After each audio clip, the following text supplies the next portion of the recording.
සින්දු විරුදු කිරීම part 2. ටිකක් නම් වෙන්න එපා. මේක අහලා ආතලයක් ගන්න. ඉදිරිපත් කිරීම මරු ඩබලක් විරුදු කණ්ඩායම පිළියන්ද නැහැ. කතා වස්තුව ලව් කරාට හොඳ වැඩේ. කලින් කොල්ලා චොර වුණා අලුත් කෙනා පොර වුණා. හැමදෙනාම එකයි කියලා තේරෙනකොට කොර වුණා.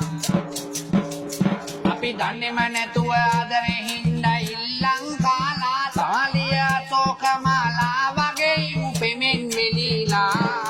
ටෝක්ස් දුන්න රස කරන් හොප්ස් දුන්න බර ගණන් තුත වෙලා යන්න රත්තරන් කේල් මල් පෙමත් තරං. කුමාරිකාව කියනවා මට උඹේ පෙම එපා. තුත වෙලා යන්න රත්තරන්. මට උඹේ පෙම අවශ්‍ය නැහැ. කුමාරයාට මේ කාලේ හරදවස්ස පුපුරන්න වගේ කුමාරයා මෙන්න මෙහෙම කියනවා. එවලම් මොකටද මෙතරම් පැලදුවේ සමනලියේ. උස්සඩි පාවහන් යුගලයයි විසිවි ලොල්ලේ.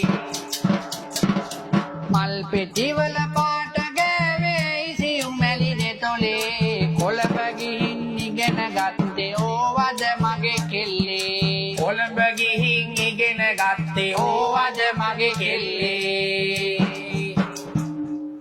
කුමාරයා කියනවා උඹ කොළඹ ගිහිල්ලා මේ සම්පූර්ණ චර්චය විනාශ කරන් තියෙන්නේ. උඹ කොළඹ ගිහිල්ලා එක එක විකාර කරන්නේ. මෙවලම් දාගෙන පාට දාගෙන විකාර කරන්නේ කියලා කුමාරිකාවට චෝදනා කරනවා. කුමාරිකාවේ චෝදනා දරා ගන්න බැරුව කුමාරිකාව යනවා කුමාරිකාවගේ ජීවිතය ගැන තීරණයක් ගන්න. කුමාරයා දකිනවා කුමාරිකාව නිතින් මේ යන්නේ කෝච්චියට බෙල්ල තියන්න. මේක මහ පිස්සු විකාර තීරණයක්. කුමාරයා කුමාරිකාවගේ හිත හදන්න මෙන්න මෙහෙම කියනවා.